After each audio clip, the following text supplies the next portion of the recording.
As you can see, and I'll show you close up, this sword is also in need of some deep cleaning. It's completely covered in rust. Not all of it is active, but there is quite a bit of active spot. There are quite a bit of active spots all over the blade. So again, what I'm going to try and do with this today is a first pass of oil and rubbing and see how much dirt and rust we can remove like that. And based on how much we remove and how the blade looks, and the hilt too, how they look after some work, we'll kind of decide whether it needs more work. It may need a oil bath actually, so a soaking for maybe overnight. That may soften the rust, like the deposit, even further. Or it might need something else, so we'll see. But it's a truly beautiful sword, and one I'm very, very excited to talk about whenever I have all of the information finally compiled. I'll just let you know that this is extremely heavy. This is a over 1.3 kilos without scabbard. It's just a monster of a sword, at least compared to the ones I own and have experienced. So it's very exciting. But today is cleaning day. Okay, so we have the sword on this leather base. It's just to avoid oil dirtying the table and getting all over. And also it's easy to clean, although you can see I've got a little lazy here and there's some residue of autosol from our one of the last cleanups. We'll apply liberally ballistol to the rag here. And I'm not too concerned about it being too much because, as you can see, the state of the blade is really, requires, I think, some work. And then we can start just applying oil to the blade. Initially, I'll just kind of make sure the whole blade is doused in oil. Because if nothing comes off at a first rub, as I suspect, it may be the case that I'll just leave it for a little bit, let the oil kind of do its work, and then come back in just a little bit, and we might have a blade that is slightly more workable. So you may have seen I added quite a bunch of oil to the rag, and now I rub softly. I'm rubbing the whole blade, making sure it's nice and covered in oil. I'm doing the same here on the hilt. I have to be careful with the hilt because there's this ring, this leather ring, which I don't want to damage. I'll start by using a clean sponge and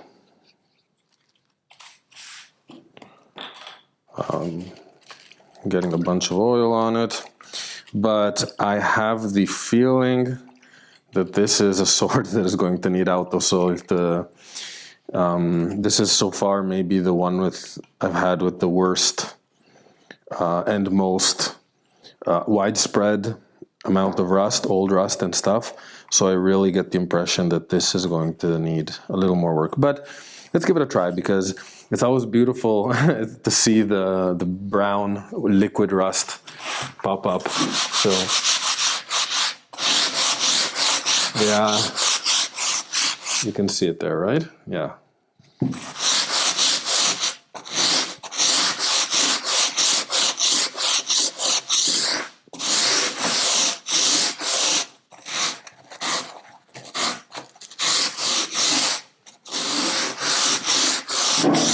On this sword, I'm not too concerned about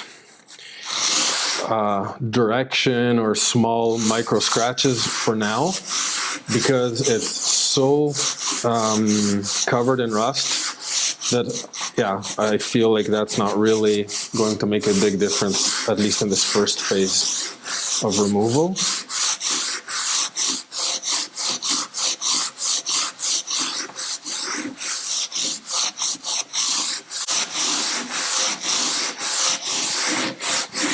And as I was mentioning once maybe, the difference in the feeling, and you can hear the difference too between spots that have already been worked on a bit and spots that haven't.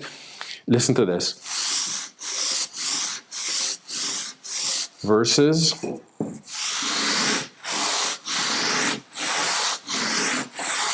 yeah, quite a difference, right? By the way, it just occurred to me that I should have probably shown you a close-up before and after. So even though this side has oil on it, I haven't yet started cleaning it. So you can get an idea of how the blade is. This is the state I got the blade in. So it's literally covered in rust. And in some points, obviously, it's more dense than others. Like here, we actually have little steps of rust. Okay, I think it's time for a first wipe down. And we see if hopefully we already have some decent results or not. Is it in focus? Yes. Okay. So we'll wipe it off. Well, I'll get a cleaner, actually not for this round, it's way too dirty. But I'll give you a before and after of the rag too. So this is before the wipe. So not clean, but I think we're going to be surprised once this comes off. And here we go. Yeah, quite some dirt there. It's far, far from being perfectly shiny, let's say, of course, but you can already see a little bit of sheen here on the pipe section, a bit of shininess to it. And I have to say, you can't feel it on video, but at the touch, it feels way smoother and cleaner. It's not, even these areas where you see the pitting and some corrosion feel like a blade actually, rather than a clump of rust. So overall, I think we're heading in the right direction. Okay, we're 3 sponges down, more or less. The leather section, the leather base here is starting to look like a Jackson Pollock. And yeah, I think we're getting somewhere. You can see, I think, a bit of shine there. I still haven't wiped it clean, so we'll do that in just 1 second. Yeah, let's get to wiping.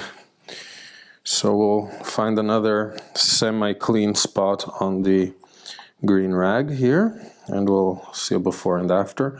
A semi-clean is a big overstatement, so we'll use this section here to clean. And you could change your rag at every run, of course, but I find that for these first phases, it's really not necessary. There we go. And I have to say, it's looking good. I mean, obviously it's not perfect, but I wouldn't expect it to be. However, you can see the features very well now. You can see this beautiful ridge. And one pain is always to clean the tip of these swords, I find. It's a bit more flexible, and especially with asymmetric guards, you can't really lean it down easily. You have to always find some kind of workaround. So keep that in mind, and make sure you don't bend it while applying pressure to it, of course. So keep that as a priority, I would say. I'll also quickly show you the guard, which I haven't touched yet. It's just been covered in oil. So I'll give this a wipe down too, and a bit of rubbing.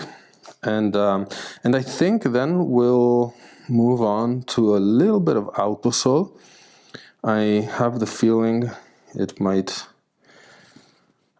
work very well on this blade. Okay, we did some rubbing with autosol. I'll quickly wipe that off. And let's see what we have. This, by the way, the side I just used autosol on was the most pitted and corroded. The other one compared to this one is slightly in better condition. So let's take a look.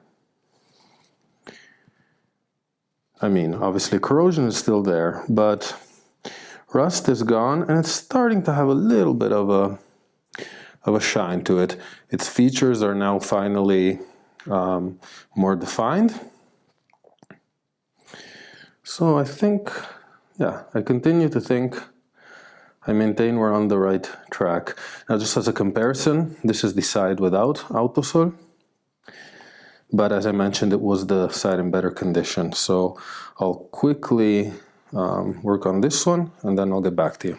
So yeah, I just did the final wipe down, at least for today. And I think you can see there's definitely a big difference compared to what we saw. What we saw before was more like this brown. Actually, you can kind of see it here. This is what it was, this kind of matte brown. And what it is now is this. So something a little more close to a functional and shiny blade. Very, very satisfied. I think I'll continue working on this though, because there's a lot of little ridges here that I want to get rid of if I can without too much work. And one other reason to clean these, if not to clean them and preserve the blade, is that they hide secrets.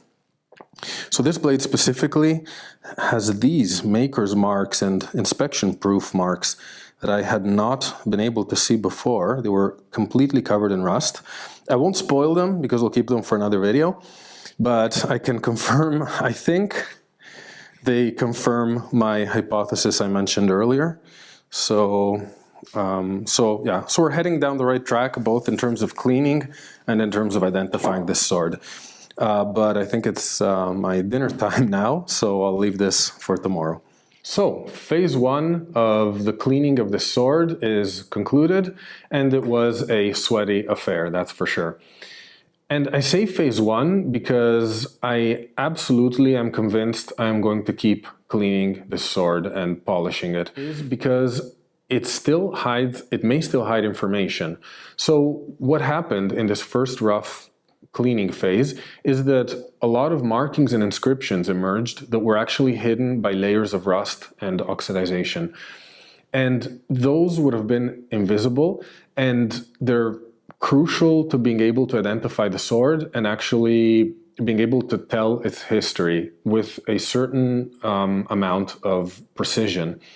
So just to give you an example, what came out by cleaning are the maker's marks on the spine, including dating. So this blade can actually be precisely dated now.